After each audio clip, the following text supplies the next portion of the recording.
There is a balance between being dynamic and being inclusive. We can't do it all on our own. We need clients, we need advice, we need insight. We need to empower our staff, not overpower them. The power right on through model can become the default if we are not careful.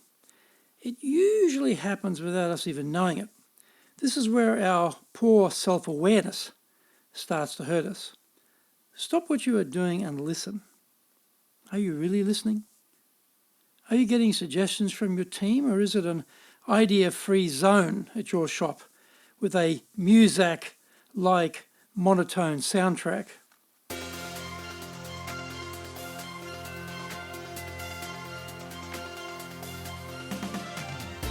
Konnichiwa, and welcome to the Leadership Japan series. I'm your host and Tokyo Dr. Greg Story, President of Dale Carnegie Train Japan. Much more importantly though, you are a student of leadership, highly motivated to be the best in your own business field.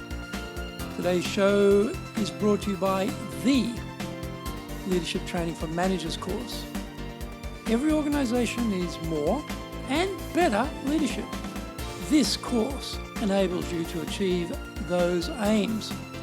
In addition to all the solid leadership subjects, it also has an innovation project built right into it. So it really provides lots of value.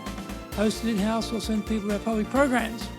If you have a performance or people challenge in Japan, then maybe we can help you. Contact me at greg.story@dalecarnegie.com. Get our free goal-setting blueprint 2.0 plus over 480 free videos, 350 blogs, truckloads of white papers and guidebooks, plus much, much more in the way of free goodies at our website over on japan.dalecarnegie.com. Let's check it out. I do 3 weekly podcasts, and if you're interested in presentation, search for the Presentation Japan series on iTunes. If you're interested in sales, look for the Sales Japan series, also on iTunes. So before we get going today, our handy phrase is, sorry I interrupted you. Shitsure shimashita. We may have talked over someone, cut them off, and then we have to apologize for that, so we say shitsure shimashita. I'm sorry I interrupted you. Shitsure shimashita. I'm sorry I broke into your flow there. Shitsure shimashita. Sorry for cutting you off. Shitsure shimashita. This is episode number 194. Woo! We're getting within striking range of the big 200, aren't we? 200 coming up. Anyway, we're at 194, and today we are talking about leaders who can't listen. Is this you? Anyway, let's find out. Dynamic, powerful, driven, self-minded leaders get stuff done. They are resourceful, disciplined, patient, highly demanding of themselves. They are often poor listeners. They are so focused on making things happen, getting decisions executed, pushing through, that conversations become monologues rather than dialogues. They are so into their thing that they want to talk about that and not much else. Often, they are the founder of the business or someone sent in to turn it around. Crash through or crash is tattooed on the inside of their brain. In Japan, if you're an entrepreneur, then you have additional hurdles to overcome. The process of overcoming them sets up a style, a default operating procedure where you have to push like crazy to get anything done in this country. The danger is the underdone listening component of the skill base, which can be denying access to opportunities.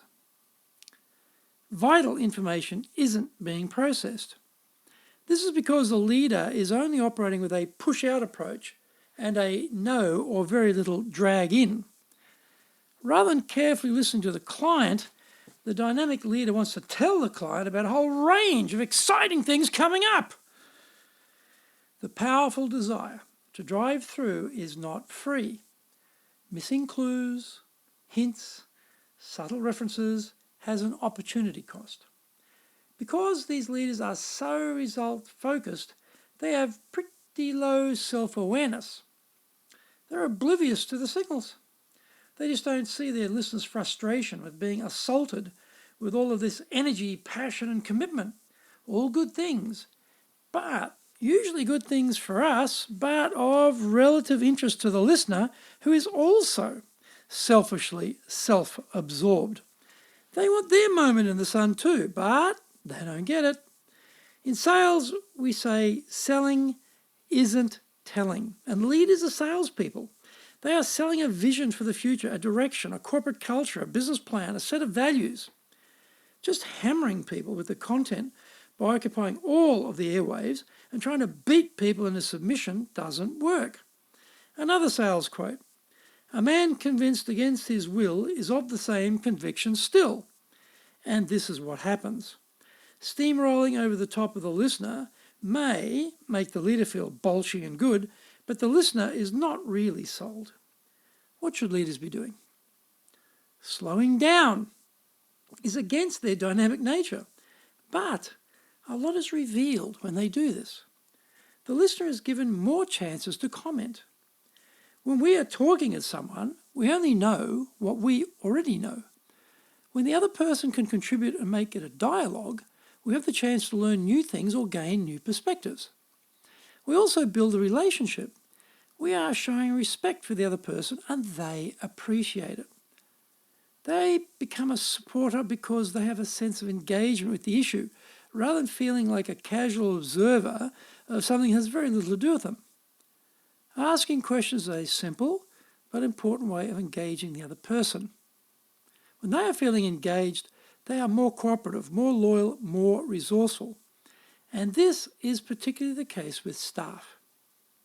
In Japan, trying to get things done requires Herculean effort and strength and perseverance. You have to push hard. It can become a bad habit. We also need to grow bigger ears and listen more. That means we have to shut up and let the other person speak. If we've been powering through work, driving everything, then the staff have been trained to not contribute. They become very passive, just waiting around for the next feeding session from the rampant boss. Asking questions has to become the new operating procedure rather than a one-time dalliance. It has to be done consistently to demonstrate to the staff that they count and their opinions are valued. They have to see this process repeated before they'll have confidence to lodge an opinion. The reaction to the opinion is also critical. If we cut them off, criticise or dismiss what they say, they learn their opinion isn't important.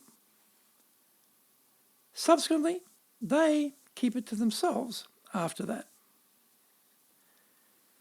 There is a balance between being dynamic and being inclusive. We can't do it all on our own. We need clients, we need advice, we need insight. We need to empower our staff, not overpower them. The power right on through model can become the default if we are not careful. It usually happens without us even knowing it. This is where our poor self-awareness starts to hurt us. Stop what you are doing and listen. Are you really listening? Are you getting suggestions from your team, or is it an idea-free zone at your shop with a Muzak-like monotone soundtrack? Just you.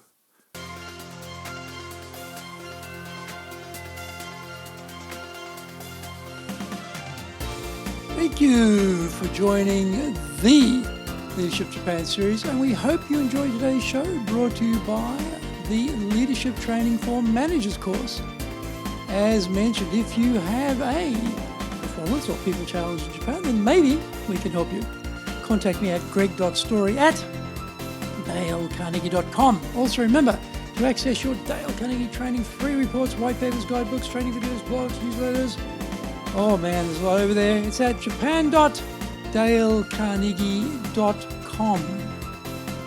Check out my other podcasts, the Presentations Japan series and the Sales Japan series on iTunes. On our next episode, or in our next episode, we will cover Japanese leaders needed now.